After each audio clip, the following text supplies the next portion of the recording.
संज्ञा की तपस्या, अश्विनी कुमारों का जन्म तथा वकुलादित्य की स्थापना। व्यास जी कहते हैं, महाभाग युधिष्ठिर, भगवान शंकर के पश्चिम भाग में कश्यप नंदन भगवान सूर्य की स्थापना की गई है। वह स्थान रवि क्षेत्र कहलाता है। वहीं रूप और यौवन से संपन्न नासत्य नाम से प्रसिद्ध महादिव्य दोनों अश्विनी कुमार उत्पन्न हुए, जो देवलोक के वैद्यों के रूप में प्रसिद्ध हैं। विश्वकर्मा की पुत्री संज्ञा अंशुमाली भगवान सूर्य को ब्याही गई थी। संज्ञा के यमराज और यमुना ये दो संतान उत्पन्न हुई। यमुना महानदी के रूप में प्रसिद्ध हुई। संज्ञा को भगवान सूर्य का तेज सहन नहीं होता था, अतः उसने अपनी छाया का ही आवाहन करके उससे कहा, तुम मेरी ही भांति भगवान सूर्य की सेवा में उपस्थित रहो। मेरे पुत्रों से और मेरे पतिदेव सूर्य देव से सदा उत्तम बर्ताव करना। ऐसा कहकर संज्ञा देवी पिता के घर चली गई। वहां उसने अपने पिता विश्वकर्मा का दर्शन किया और विश्वकर्मा ने भी बड़े आदर से उन्हें रखा। कुछ समय तक वे पिता के घर में ही टिकी रहीं। तब उनके धर्मज्ञ पिता विश्वकर्मा ने अपनी पुत्री से प्रेम पूर्वक कहा, बेटी, यहां तुम्हारे रहने से धर्म का लोप हो रहा है, क्योंकि अपने बंधु बांधवों के साथ स्त्रियों का अधिक काल तक रहना उनके लिए यशकारक नहीं होता। स्त्री पति के घर में रहे तभी उसकी शोभा है, इसलिए तुम पति के घर जाओ। पिता के ऐसा कहने पर संज्ञा ने बहुत अच्छा कहकर उनका आदर किया और वहां से निकलकर उत्तर कुरु को प्रस्थान किया। वे सूर्य के तेज से भयभीत थीं, अतः घोड़ी का रूप धारण करके वहां तपस्या करने लगी। इधर भगवान सूर्य ने अपनी दूसरी पत्नी को संज्ञा ही समझकर उसके गर्भ से 2 पुत्र और एक सुंदर कन्या को जन्म दिया। छाया अपनी संतानों के प्रति जैसा प्रेम पूर्ण बर्ताव करती थी, वैसा संज्ञा की कन्या एवं पुत्रों के साथ नहीं करती थी। लाड़ प्यार तथा भोजन आदि में वह प्रतिदिन भेदभाव करती थी।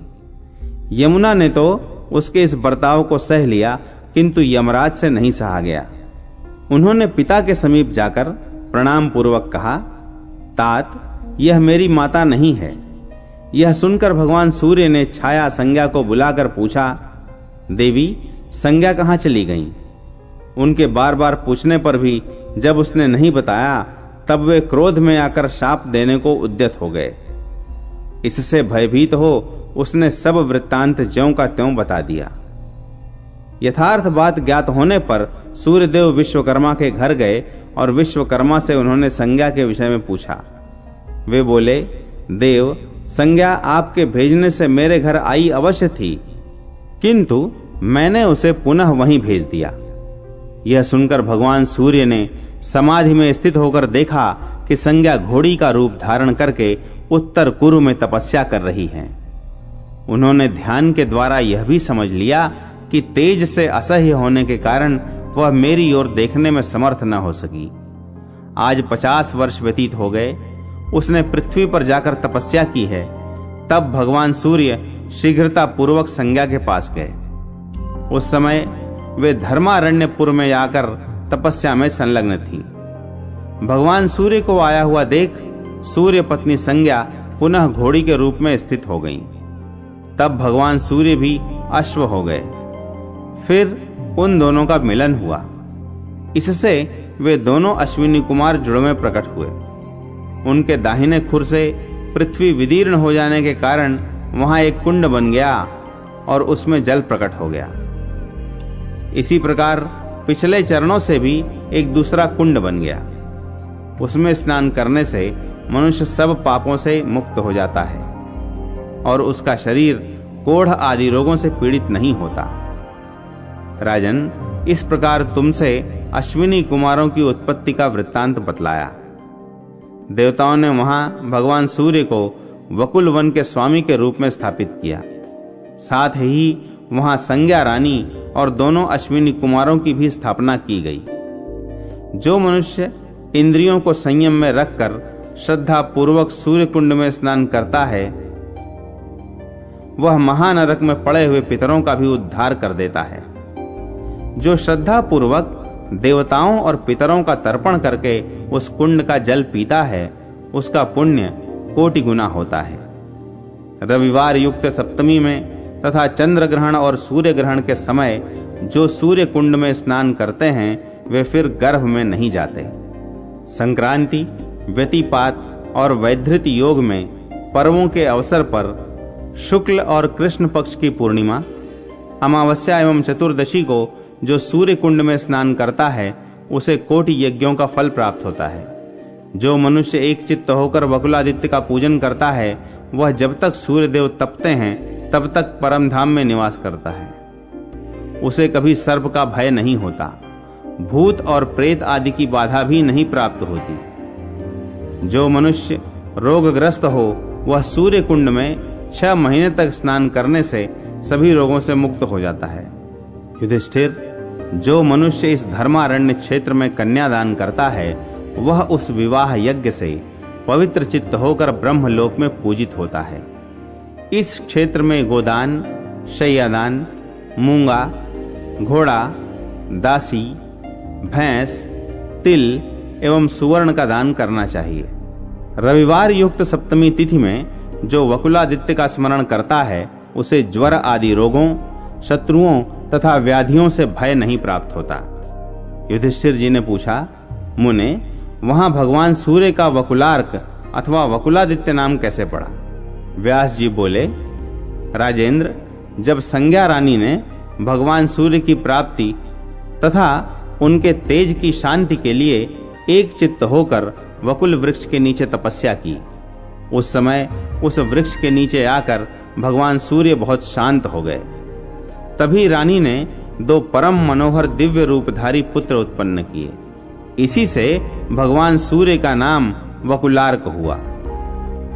जो वहां स्नान करता है उसे कोई व्याधि पीड़ा नहीं देती तथा वह धर्म, अर्थ एवं काम को तृप्त करता है। वहां 6 महीने मनुष्य को सिद्धि प्राप्त होती है और वह अंत में मोक्ष पाता है। इंद्रेश्वर की स्थापना और उनकी महिमा, देवभंजनक तड़ाग का महात्म्य तथा लोहासुर के अत्याचार से धर्मारण्य की जनता का पलायन। व्यास जी कहते हैं, भारत, धर्मारण्यपुर से उत्तर दिशा में देवराज इंद्र ने भगवान शंकर को प्रसन्न करने के लिए 300 वर्षों तक अत्यंत दुष्कर तप किया। वृत्रासुर के वध से जो पाप लगा था उसको दूर करने के लिए ही इंद्र जितेंद्रिय एवं एकाग्र चित्त होकर भगवान शंकर की आराधना में लगे थे। उस समय भगवान चंद्रशेखर उनकी तपस्या से बहुत प्रसन्न हुए और उनके समीप आकर बोले, देवराज, तुम जो कुछ मांगते हो उसे मैं दूंगा। इंद्र ने कहा, देवेश्वर, कृपा सिंधु महेश्वर, यदि आप मुझ पर प्रसन्न हैं तो वृत्रासुर के मरने से जो पाप लगा है उसका नाश कीजिए। भगवान शिव ने कहा, देवराज, धर्मारण्य में ब्रह्म हत्या किसी को पीड़ा नहीं दे सकती। गो हत्या, द्विज हत्या, बाल हत्या और स्त्री हत्या भी मेरे, ब्रह्मा जी के, भगवान विष्णु के तथा यमराज के वचन से कभी यहां प्रवेश नहीं करती। अतः तुम इस तीर्थ में प्रवेश करके स्नान करो। इंद्र ने कहा, दया सिंधु महेश्वर, यदि आप मुझ पर संतुष्ट हैं तो मेरे नाम से यहां स्थापित हों। तब महादेव जी ने तथास्तु कहकर इंद्र की प्रार्थना स्वीकार की और लोगों के हित की इच्छा से सबके पापों की शुद्धि के लिए धर्मारण्य में इंद्रेश्वर नाम से वे विराजमान हुए। जो मनुष्य सदा भक्ति पूर्वक पुष्प और धूप आदि से भगवान इंद्रेश्वर का पूजन करता है वह सब पापों से मुक्त हो जाता है। विशेषतः माघ मास में अष्टमी और चतुर्दशी तिथि को सब पापों की शुद्धि के लिए भगवान शिव की पूजा करने वाला पुरुष शिवलोक में प्रतिष्ठित होता है। जो चतुर्दशी तिथि में सांग रुद्र जप करता है वह सब पापों से शुद्ध चित्त हो परम पद को प्राप्त होता है। जो कुष्ठ आदि महारोगों से ग्रस्त होते हैं वे स्नान मात्र से शुद्ध हो दिव्य देह धारण कर लेते हैं। जो स्नान करके देवाधिदेव इंद्रेश्वर का पूजन करता है वह ज्वर के बंधन से छूट जाता है।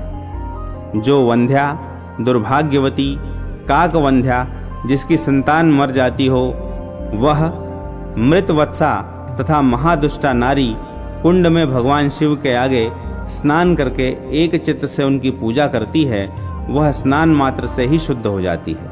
इस प्रकार इंद्र को बहुत से वरदान देकर पिनाकधारी भगवान शंकर देवता और असुरों से सेवित हो अपने धाम को चले गए। तत्पश्चात महातेजस्वी इंद्र भी अपनी पुरी को गए। इंद्रपुत्र जयंत ने भी वहां उत्तम शिवलिंग की स्थापना की है। उस लिंग में स्थित भगवान शिव जयंत के द्वारा अपनी स्तुति सुनकर सदा उन पर ही संतुष्ट रहते हैं। राजन, वहां धरा क्षेत्र नामक तीर्थ है जिसमें देवमज्जनक नामक उत्तम तड़ाक शोभा पाता है। अश्विन कृष्णा चतुर्दशी के दिन उसमें स्नान और जलपान करके मनुष्य सब पापों से मुक्त हो जाता है। विधि पूर्वक उपवास करके देवेश्वर भगवान शिव की पूजा करने से शाकिनी, डाकिनी, बेताल, पितर, ग्रह और नक्षत्र पीड़ा नहीं देते। वहां सांग रुद्र जप करने से सब पापों से छुटकारा मिल जाता है और अनेक प्रकार के रोग नष्ट हो जाते हैं। यह देवमज्जनक तड़ाग का शुभ महात्म्य बतलाया गया। इस प्रसंग के स्मरण और कीर्तन से कायिक, वाचिक और मानसिक तीनों प्रकार के पाप नष्ट हो जाते हैं। जो इस महात्म्य को सुनता है वह सब प्रकार के सुख से संपन्न होता है। त्रेता युग की बात है। लोहासुर नामक एक मदोन्मत्त राक्षस ब्राह्मण का वेश धारण करके सदा धर्मारण्य क्षेत्र में आता और वहां के धर्मज्ञ लोगों को सताया करता था। वह उस क्षेत्र के शूद्रों और वैश्यों को डंडों से पीटता था, यज्ञ आदि को विध्वंस करता और होम की सामग्री खा जाता था। वहां की वेदी और बावली आदि को देखकर वह मोहवश उन सबको अपवित्र कर दिया करता था। उस स्थान में जो जो पुण्य भूमि थी उसे लोहासुर ने मलमूत्र डालकर गंदा कर दिया। उसके डर से व्याकुल हो सब ब्राह्मण परिवार सहित सब दिशाओं में भाग गए। वैश्य भी भयभीत होकर ब्राह्मणों के ही पीछे चले गए। महान भय से व्याकुल हो दूर जाकर सब शूद्रों और ब्राह्मणों के साथ मिलकर वैश्यों ने कुछ विचार किया और सब एक मत होकर परम पवित्र मुक्तारण्य नामक निर्जन वन में चले गए। वहां थोड़ी ही दूर पर उन्होंने निवास बनाया और उस गांव को वजिंग नाम से बसाया। वह गांव संसार में शंभुग्राम के नाम से विख्यात हुआ। तदनंतर भय से भागे हुए कुछ वैश्यों ने थोड़ी दूर जाकर मंडल नाम से एक गांव बसाया। कुछ वैश्य ब्राह्मणों के यूथ से अलग होकर किसी दूसरे मार्ग में जा पहुंचे और धर्मारण्य से थोड़ी ही दूर जाकर इस चिंता में पड़े कि हम लोग कहां चले आए। वहां उन्होंने अडालंज नाम से प्रसिद्ध ग्राम बसाया। जिस गांव का आदि निवासी वैश्य जिस नाम से प्रसिद्ध था उसी नाम से उस गांव की प्रसिद्धि हुई। सब वैश्य और ब्राह्मण भय से व्याकुल हो मोह को प्राप्त हुए। इसलिए उन्होंने अपनी निवास भूमि का नाम मोहमयी रखा। इस प्रकार सब लोग धर्मारण्य से 10 दिशाओं की ओर पलायन कर गए। ब्राह्मण और वैश्य कोई भी धर्मारण्य में नहीं ठहर सके। उस समय सब तीर्थों का भूषण रूप परम दुर्लभ धर्मारण्य क्षेत्र उजाड़ हो गया। लोहासुर ने उसकी बड़ी दुर्दशा कर डाली। वह दानव उस स्थान के तीर्थों का नाश और ब्राह्मणों का निष्कासन करके बहुत प्रसन्न हो अपने घर सरस्वती नदी, द्वारिका तीर्थ एवं गोवत्स आदि तीर्थों की महिमा। सूत जी बोले, अब मैं धर्मान्य तीर्थ के उत्तम महात्म की दूसरी कथा कहता हूँ। धर्मान्य में सत्यलोक से जिस प्रकार सरस्वती जी लाई गई वह प्रसंग सुनिए। एक समय प्रभातकालीन सूर्य के समान तेजस्वी तथा सब शास्त्रों में प्रवीण महामुनि सेवित महर्षि मार्कंडेय जी को भक्ति पूर्वक प्रणाम करके सब ऋषियों ने कहा, भगवान, आपने ब्रह्मा जी की पुत्री जिस सरस्वती नदी को उतारा है वह दर्शन से प्राणियों के पापों का नाश करने वाली और पुण्य देने वाली हैं। उसके महात्म का वर्णन कीजिए।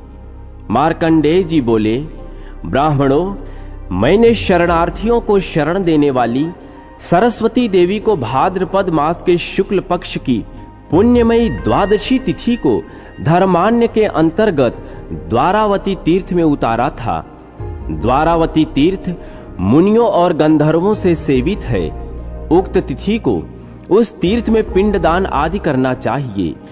उसमें पितरों को दिया हुआ अक्षय होता है और श्राद्धकर्ता भी उसके पुण्य फल को प्राप्त होता है।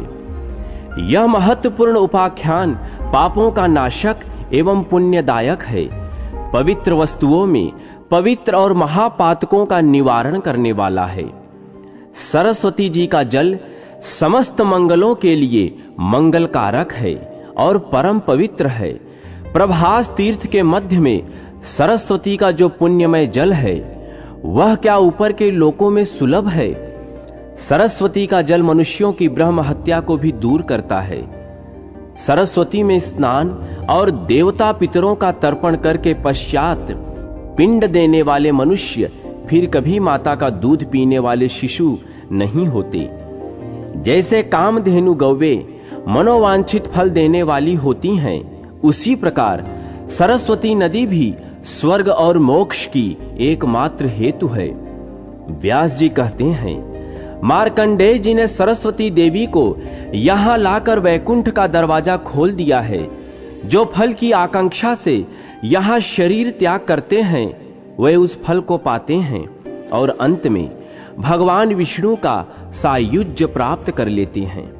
अधिक कहने से क्या लाभ। मनुष्यों को सदैव विष्णु लोक प्राप्त करने की इच्छा से द्वारका में ही शरीर त्याग करना चाहिए। द्वारका में मृत्यु को प्राप्त हुआ मनुष्य सब पापों से छूटकर भगवान विष्णु के धाम में जाते हैं। उस तीर्थ में स्नान करके जो मनुष्य भगवान विष्णु का पूजन करता है वह सब पापों से मुक्त हो विष्णु धाम को जाता है। वह सब तीर्थों में उत्तम तीर्थ है जहां साक्षात श्री हरि निवास करते और उस तीर्थ में रहने वाले मनुष्य के सब पापों को हर लेते हैं। द्वारका तीर्थ मोक्ष चाहने वाले मनुष्यों को मुक्ति देने वाला, धनार्थियों को धन देने वाला तथा आयु सुख एवं संपूर्ण मनोवांछित फल प्रदान करने वाला है। जो मनुष्य वहां एकादशी में उपवास करके श्राद्ध करता है वह नरकों से सब पितरों का उद्धार कर देता है। वहां द्वारका के समीप मार्कंडेय जी से उपलक्षित एक गोवत्स नामक तीर्थ है जो पृथ्वी में सर्वत्र विख्यात है। उस तीर्थ में जगतपति उमाकांत भगवान शिव गाय के बछड़े के रूप में अवतीर्ण हो स्वयंभू लिंग से विराज रहे हैं। पूर्व काल में बलाहक नामक एक शत्रु विजयी राजा थे जो महान बलवान और भगवान शिव के परम भक्त थे। एक दिन जब वे शिकार खेलने लगे थे, उनके किसी पैदल सैनिक ने मृगों के झुंड में एक गाय के बछड़े को स्थित देखकर राजा से कहा, नृपश्रेष्ठ, मैंने मृगों के समुदाय में एक गाय का बछड़ा देखा है जो उन्हीं में हिला मिला है। उसकी मां उसके साथ नहीं है। राजा ने उस नौकर से कहा, तू मुझे उस बछड़े को दिखा।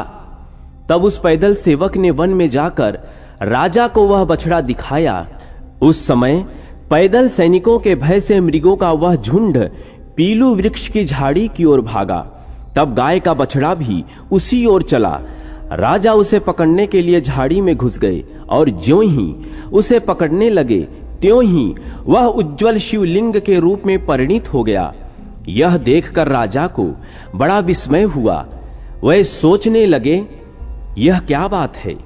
तब तक उस शिवलिंग के मध्य में उन्होंने गाय के बछड़े को स्थित देखा।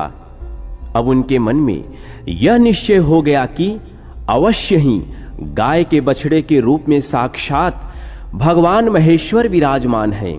तदनंतर उन्हें ले जाने के लिए उद्यत हो राजा ने उस शिवलिंग को उखाड़ने का प्रयत्न किया, किंतु वे उस देवलिंग को किसी प्रकार उठा न सके। तब राजा के साथ सब देवताओं ने भगवान शंकर से प्रार्थना की।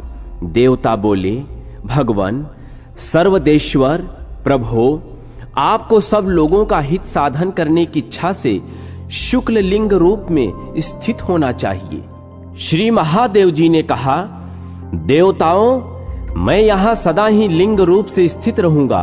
भाद्रपद मास के कृष्ण पक्ष में अमावस्या के दिन मेरा प्राकट्य हुआ है, इसलिए उस दिन विधि पूर्वक स्नान करके जो लोग इस शिवलिंग का पूजन करेंगे उन्हें भय नहीं होगा।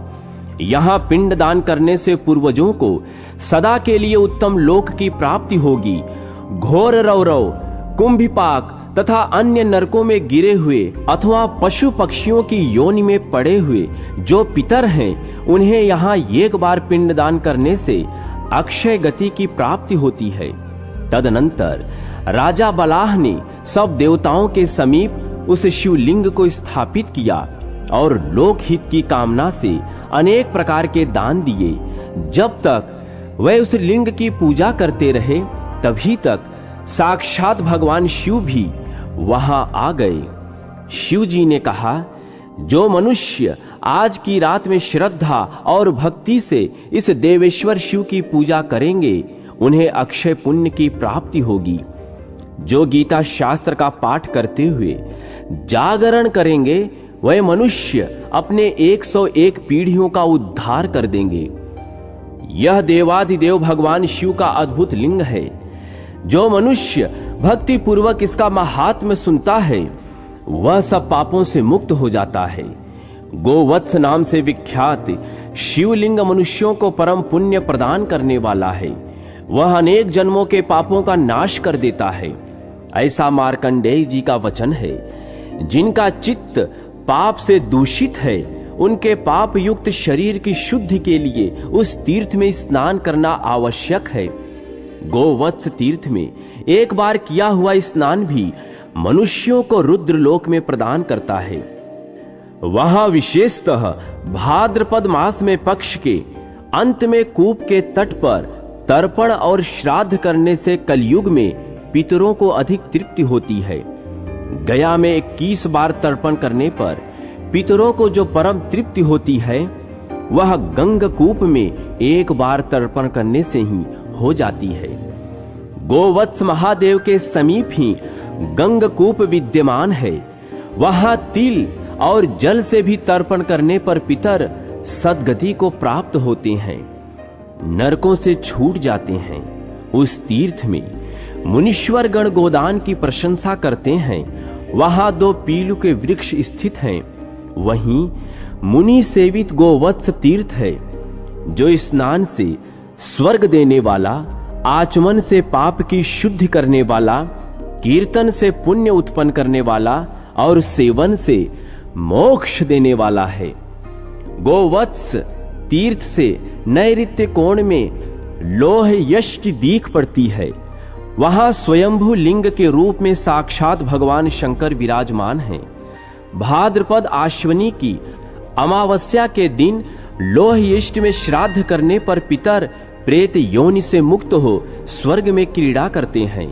पितर लोग यह कहते हैं, क्या हमारे कुल में कोई ऐसा पुरुष उत्पन्न होगा जो श्राद्ध पक्ष में आश्विन की अमावस्या के दिन लोह यष्टि तीर्थ में हमारे लिए तिल, जल, पिंडदान अथवा केवल जल ही प्रदान करेगा। मुनि कहते हैं, यदि पितर अधिक प्रिय हो तो भाद्रपद आश्विन की अमावस्या तिथि को उनके लिए अवश्य श्राद्ध करना चाहिए। जो सरस्वती के जल में स्नान करके दूध से और श्वेत तिलों से पितरों को तर्पण करता है, उसके पितर अवश्य तृप्त हो जाते हैं। लोह यष्टि तीर्थ में भक्ति भाव से तर्पण करने पर मनुष्य स्वयं भी तृप्ति को प्राप्त होता है। जल देने वाला तृप्ति और अन्न देने वाला अक्षय सुख पाता है। फल देने वाला पितृ भक्ति पुत्र और अभय देने वाला आरोग्य लाभ प्राप्त करता है। न्यायोपार्जित धन से भी थोड़ा किया हुआ दान परम मोक्ष को प्राप्त कराता है। उस तीर्थ में स्नान करने से मनुष्य परम मोक्ष को प्राप्त कराता है। उस तीर्थ में स्नान करने से मनुष्य भगवान शिव का पार्षद होता है। संक्षेप से श्री रामचंद्र के संपूर्ण चरित्र का वर्णन। व्यास जी कहते हैं, पूर्व काल में त्रेता युग आने पर भगवान विष्णु का अंश सूर्य वंश में रघुवंश शिरोमणि कमल नयन श्री रामचंद्र जी के रूप में अवतीर्ण हुआ। श्री राम और लक्ष्मण अभी काक पक्षधारी बालक थे, तभी पिता की आज्ञा से वह विश्वामित्र के अनुगामी हो गए। राजा दशरथ ने यज्ञ की रक्षा के लिए उन अपने दोनों कुमारों को विश्वामित्र जी की सेवा में सौंप दिया। वे दोनों वीर धनुष और बाण धारण करके पिता की आज्ञा का पालन करने के लिए चल पड़े। रास्ते में जाते हुए उन दोनों भाइयों के समक्ष ताड़ नाम वाली राक्षसी विघ्न डालने के लिए आ खड़ी हुई। तब विश्वामित्र मुनि की आज्ञा से श्री रामचंद्र ने ताड़का को मार डाला। विश्वामित्र जी ने श्री रामचंद्र जी को धनुर्वेद का विद्या एवं उपदेश दिया। रघुनाथ जी के चरणों के स्पर्श से शिला रूप धारिणी अहल्या, जो इंद्र के साथ संयोग होने के कारण शापवश प्रस्तर हो गई थी, पुनः गौतम वधु के रूप में प्रकट हो गई। विश्वामित्र जी का यज्ञ आरंभ होने पर रघुनाथ जी ने मारीच को मार भगाया और सुबाहु को अपने उत्तम बाणों से मौत के घाट उतार दिया। उन्होंने राजा जनक के घर में रखे हुए महादेव जी के धनुष को तोड़ डाला और अयोनिजा सीता के साथ विवाह किया। जब वे अयोध्या को लौटने लगे तब रास्ते में परशुराम जी मिले। उन्हें जीतकर श्री रामचंद्र जी सीता के साथ घर आए। तत्पश्चात 27वें वर्ष की आयु में जब श्री रामचंद्र जी को युवराज पद दिया जाने लगा, तब कैकेयी ने राजा से 2 वर मांगे। उनमें से एक वर के द्वारा यह मांगा कि श्री राम जटा धारण करके 14 वर्षों के लिए वन में चले जाएं, और दूसरे वर से यह मांग लिया कि भरत युवराज पद के अधिकारी हों। कैकेयी भोली भाली थी, उसने मंथरा के बहकाने से ऐसा वर मांगा। राजा दशरथ ने जानकी और लक्ष्मण के साथ श्री रामचंद्र को वनवास दे दिया। श्री रामचंद्र जी 3 रात तक केवल जल पीकर रहे। चौथे दिन फलाहार किया और 5वें दिन चित्रकूट में पहुंचकर उन्होंने पर्णकुटी बनाई। उस समय राजा दशरथ श्री रामचंद्र जी का नाम लेते हुए स्वर्ग को सिधार गए। उन्होंने ऋषि के शाप को सफल बनाकर स्वर्ग लोक को प्रस्थान किया। उसके बाद भरत और शत्रुघ्न चित्रकूट में आए। भरत ने पिता के स्वर्गामी होने का समाचार बतलाकर श्री रामचंद्र जी को घर लौट जाने को समझाया। जब वे लौटने को राजी न हुए, तब उनकी चरण पादुका लेकर भरत और शत्रुघ्न नंदीग्राम को लौट आए। वहां दोनों भाई राज्य की रक्षा करते हुए श्री राम की चरण पादुका के पूजन में तत्पर रहे। श्री रामचंद्र जी महात्मा अत्रि से मिलकर दंडकारण्य में आए और राक्षसों का वध आरंभ किया। सबसे पहले विराध मारा गया। उसके बाद 12.5 वर्षों तक श्री रामचंद्र जी पंचवटी में टिके रहे। वहां उन्होंने लक्ष्मण जी के द्वारा शूर्पणखा नामक राक्षसी को कुरूप करा दिया। जानकी के साथ वन में विचरते हुए श्री रामचंद्र जी के आश्रम के समीप भयंकर राक्षस रावण आया। वह सीता का अपहरण करने के लिए आया हुआ था। माघ मास के कृष्ण पक्ष की अष्टमी तिथि को वृंद मुहूर्त में जब राम और लक्ष्मण दोनों आश्रम से बाहर चले गए थे, दशमुख रावण ने सीता को अकेली पाकर हर लिया। रावण पहले मारीच के आश्रम पर गया था। मारीच मृग रूप में आकर लक्ष्मण सहित श्री राम को दूर हटा ले गया था। तब श्री रामचंद्र जी ने मृग रूपधारी मारीच को मार डाला और पुनः लौटकर जब वो आश्रम में आए, तब उसे सीता रहित एवं सूना देखा। उधर सीता रावण के द्वारा हरी जाने पर कुर्री की भांति विलाप करने लगी। हा राम, मुझे राक्षस हर कर लिए जाता है। आप आकर मुझे बचाइए, मेरी रक्षा कीजिए। जैसे भूखा बाज चित्कार करती हुई चिड़िया को उठा ले जाता है, वैसे ही राक्षस रावण जनक नंदिनी सीता को हर कर लिए जा रहा था। यह समाचार सुनकर पक्षीराज जटायु ने राक्षस राज रावण से युद्ध किया। अंत में रावण ने उन्हें घायल करके मार दिया। माघ कृष्णा नवमी को रावण के घर में निवास करने वाली सीता की खोज करते हुए दोनों भाई राम और लक्ष्मण जटायु से मिले। उसके मुख से राक्षस द्वारा हरी गई सीता का समाचार पाकर श्री राम ने भक्ति पूर्वक पक्षीराज दाहित का संस्कार किया। फिर आगे आगे श्री राम और उनके पीछे लक्ष्मण चले। पंपा सरोवर के निकट पहुंचकर उन्होंने शबरी पर अनुग्रह किया। फिर पंपा सरोवर के जल का आचमन करके श्री राम जी हनुमान जी से मिले। तदनंतर रघुनाथ जी ने हनुमान एवं सुग्रीव से मैत्री की। सुग्रीव के पास आकर उन्होंने बाली नामक वानर को मार गिराया। तत्पश्चात श्री रामदेव ने अपनी प्राण वल्लभा सीता की खोज के लिए हनुमान आदि प्रमुख वानरों को भेजा। हनुमान जी श्री राम की अंगूठी लेकर गए। 10वें महीने में संपाति ने हनुमान जी को सीता का पता बतलाया। संपाति के कहने से हनुमान जी 100 योजन समुद्र लांघकर लंका में पहुंचे और रात भर सब ओर सीता की खोज करते रहे। रात्रि समाप्त होते होते हनुमान जी को सीता का दर्शन हुआ। द्वादशी को हनुमान जी अशोक वृक्ष पर बैठे रहे। उसी रात में उन्होंने जानकी जी के विश्वास के लिए उत्तम कथा कही। तदनंतर त्रयोदशी को अक्षय कुमार आदि के साथ युद्ध हुआ। त्रयोदशी को ही मेघनाद ने ब्रह्मास्त्र से हनुमान को बांध लिया। ब्रह्मास्त्र से बंधे होने पर भी वायुपुत्र हनुमान जी ने राक्षस राज रावण को कितने ही रूखे एवं कठोर वचन सुनाए। तब राक्षसों ने उनकी पूंछ में आग लगा दी। उसी आग से हनुमान जी ने समस्त लंका को जला डाला और वह पूर्णिमा को पुनः महेंद्र पर्वत पर लौट आए। मार्गशीर्ष प्रतिपदा से 5 दिन तक रास्ते में रहकर वे मधुवन में आए और षष्ठी को मधुवन का विध्वंस किया। फिर सप्तमी को श्री रामचंद्र जी की सेवा में पहुंचकर पहचान देते हुए सब समाचार निवेदन किया। सीता जी की मणि देकर श्री राम से उन्होंने सब बातें कह सुनाई। फिर अष्टमी को उत्तरा फाल्गुनी नक्षत्र में जब विजय संगक मुहूर्त व्यतीत हो रहा था, ठीक दोपहर के समय में श्री रामचंद्र जी ने प्रस्थान किया। राम ने दक्षिण दिशा में जाने की प्रतिज्ञा करते हुए ये कहा, मैं समुद्र को लांघकर भी राक्षस राज रावण का वध करूंगा।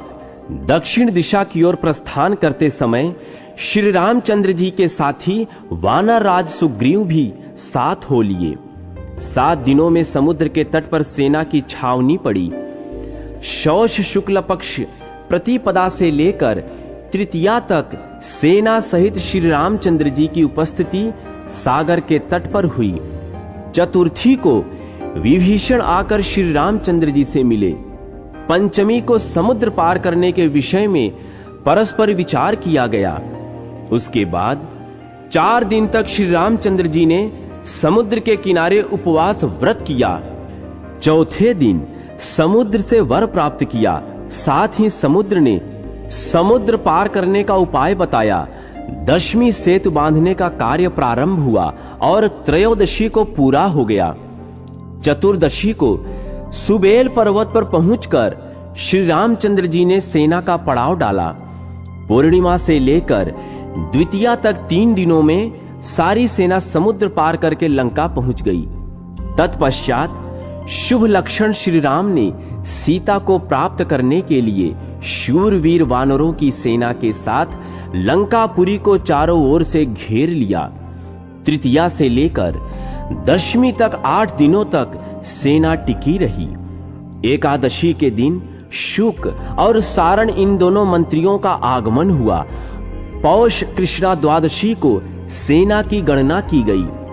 कपिश्रेष्ठ सुग्रीव ने अपने सेना के बलाबल का वर्णन किया। त्रयोदशी से लेकर अमावस्या 3 दिन तक लंका में रावण ने अपनी सेना का संगठन, उसकी गणना एवं सैनिकों में युद्ध के लिए उत्साह भरने का कार्य किया। माघ शुक्ला प्रतिपदा को अंगद जी दूत बनकर रावण के दरबार में गए।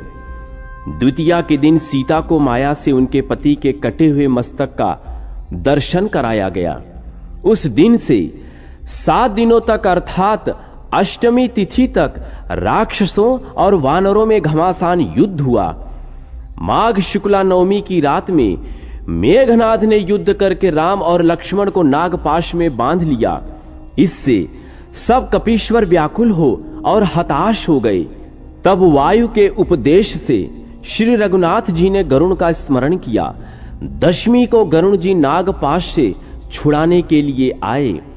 फिर माघ शुक्ला एकादशी से लेकर 2 दिन तक युद्ध बंद रहा। द्वादशी को हनुमान जी ने धूम्राक्ष का, त्रयोदशी को उन्होंने ही अकंपन का वध किया। रावण ने श्री राम को मायामयी सीता का दर्शन कराकर समस्त सैनिकों को भयभीत करा दिया। माघ शुक्ला चतुर्दशी से लेकर कृष्ण पक्ष की प्रतिपादक 3 दिन में नील ने प्रहस्त का वध किया। माघ कृष्णा द्वितीया से लेकर चतुर्थी तक 3 दिनों में श्री रामचंद्र जी ने तुमुल युद्ध करके रावण को रण स्थल से मार भगाया। पंचमी से अष्टमी तक रावण द्वारा जगाया हुआ कुंभकर्ण 4 दिन तक केवल भोजन ही करता रहा। नवमी से 4 दिन तक कुंभकर्ण ने युद्ध किया और बहुत से वानरों को खा डाला। अंत में वह श्री रामचंद्र जी के हाथों मारा गया। अमावस्या के दिन लंका में उसके लिए शोक मनाया गया। फाल्गुन शुक्ला प्रतिपदा से लेकर चतुर्थी तक 4 दिनों में नरांतक आदि 5 राक्षस मारे गए। पंचमी से सप्तमी तक 3 दिनों में अतिकाय का वध हुआ। अष्टमी से द्वादशी तक 5 दिनों में निकुंभ और कुंभ मारे गए। फिर 4 दिनों में मकराक्ष का वध किया गया। फाल्गुन कृष्णा के द्वितीया के दिन मेघनाद पराजित हुआ। तीज से लेकर सप्तमी तक 5 दिन दवा आदि लाने की व्यग्रता के कारण युद्ध बंद रहा। अष्टमी को दुर्बुद्धि रावण ने शोक के आयोग से मायामयी मैथिली का वध किया। तत्पश्चात श्री रामचंद्र जी ने सेना के द्वारा इसका पूर्णतः निश्चय किया। फिर त्रयोदशी से 5 दिनों में लक्ष्मण जी ने विख्यात बल और पराक्रम वाले मेघनाद को युद्ध में मार डाला। चतुर्दशी को रावण ने युद्ध बंद करके यज्ञ की दीक्षा ली। फिर अमावस्या के दिन वह युद्ध के लिए निकला। चैत्र शुक्ल प्रतिपदा से लेकर 5 दिन तक रावण लगातार युद्ध करता रहा। इस युद्ध में बहुत से राक्षसों का संहार हुआ। फिर 3 दिनों तक रावण के रथ, घोड़े आदि सभी मारे गए। चैत्र शुक्ला नवमी को लक्ष्मण जी को शक्ति लगी। तब श्री रामचंद्र जी ने क्रोध में भरकर दशमुख रावण को खदेड़ दिया। फिर विभीषण की सलाह से हनुमान जी लक्ष्मण के लिए औषधि लाने को द्रोणाचल पर्वत पर गए और वहां से विशल्या संजीवनी बूटी ले आकर लक्ष्मण को पिलाई। दशमी के दिन युद्ध बंद रहा। रात में राक्षसों ने युद्ध आरंभ किया। एकादशी के दिन श्री रामचंद्र जी के पास मातली नामक सारथी के साथ इंद्र का रथ आ पहुंचा। चैत्र शुक्ल द्वादशी से लेकर कृष्णा चतुर्दशी तक 18 दिनों में श्री रामचंद्र जी ने द्वंद्व युद्ध करके रावण को मार डाला। अमावस्या के दिन रावण आदि राक्षसों के दाह संस्कार हुए। इस प्रकार घोर संग्राम होने पर श्री रामचंद्र जी को विजय प्राप्त हुई। माघ शुक्ल द्वितीया से लेकर चैत्र कृष्णा चतुर्दशी तक 87 दिन के संग्राम में केवल 15 दिन युद्ध बंद रहा। शेष 72 दिन युद्ध चालू रहा। वैशाख शुक्ल प्रतिपदा को श्री रामचंद्र जी रणभूमि में ही रहे। द्वितीया के दिन उन्होंने विभीषण का लंका के राज्य पर अभिषेक किया। तृतीया को सीता की शुद्धि हुई। देवताओं से वरदान प्राप्त हुआ। उसी दिन दशरथ जी का आगमन हुआ और उनके द्वारा भी सीता जी की पवित्रता के विषय में अनुमोदन प्राप्त हुआ। इस प्रकार श्री रामचंद्र जी राक्षसों द्वारा कष्ट में डाली हुई परम पवित्र जानकी को बड़े प्रेम से ग्रहण करके वहां से लौट आए। वैशाख की चतुर्थी को श्री रामचंद्र जी पुष्पक विमान पर बैठे और आकाश मार्ग से अयोध्यापुरी की ओर चल दिए।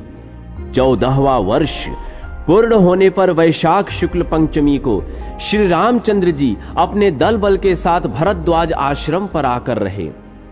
फिर षष्ठी को पुष्पक विमान से वह नंदीग्राम में आए। सप्तमी में अयोध्या के राज्य पर रघुनाथ जी का अभिषेक हुआ। 14 महीने 10 दिन तक सीता को राम से अलग रावण के घर में रहना पड़ा था। 42वें वर्ष में श्री रामचंद्र जी ने राज्य कार्य प्रारंभ किया। उस समय सीता जी की आयु 35 वर्ष की थी। 14 वर्ष के बाद श्री राम ने अयोध्यापुरी में प्रवेश किया था।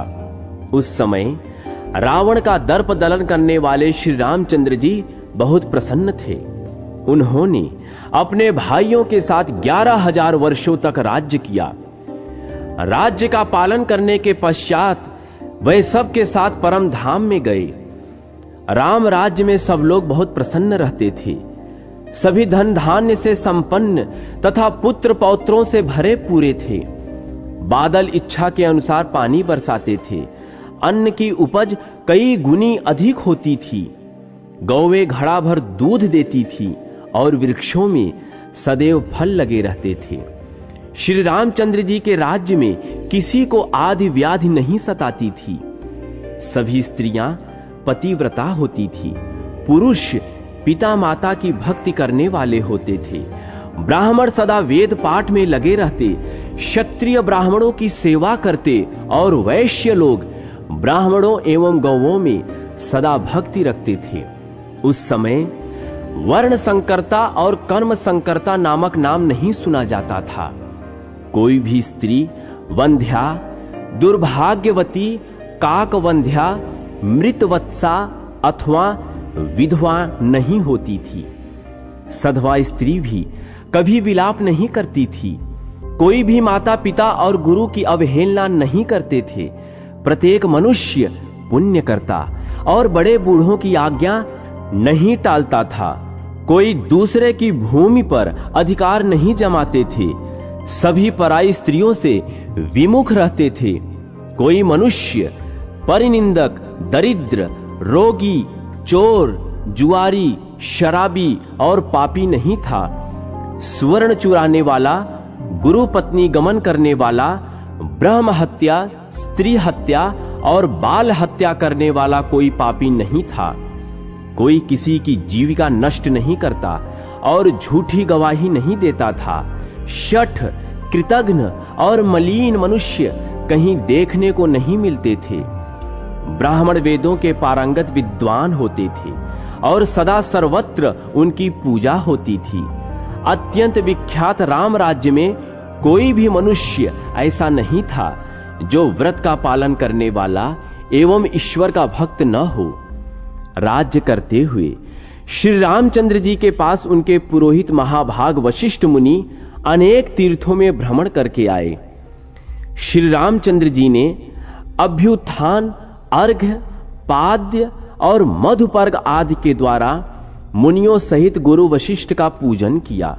तत्पश्चात मुनिवर वशिष्ठ ने उनके राज्य, अश्व, हाथी, खजाना, देश, उत्तम बंधु तथा सेवकों के विषय में कुशल समाचार पूछा।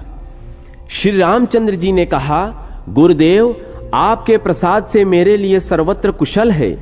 तदनंतर श्री राम ने मुनिवर वशिष्ठ जी से उनकी पत्नी और पुत्र की कुशलता का समाचार पूछा। तब वशिष्ठ ने भूमंडल में जिन जिन क्षेत्रों, तीर्थों और देवालयों का सेवन किया था उन सब की चर्चा करते हुए सर्वत्र अपना कुशल मंगल कह सुनाया। इससे कमल नयन श्री रामचंद्र जी बड़े विस्मित होकर वशिष्ठ जी से उत्तमोत्तम तीर्थ का महात्म्य पूछने लगे।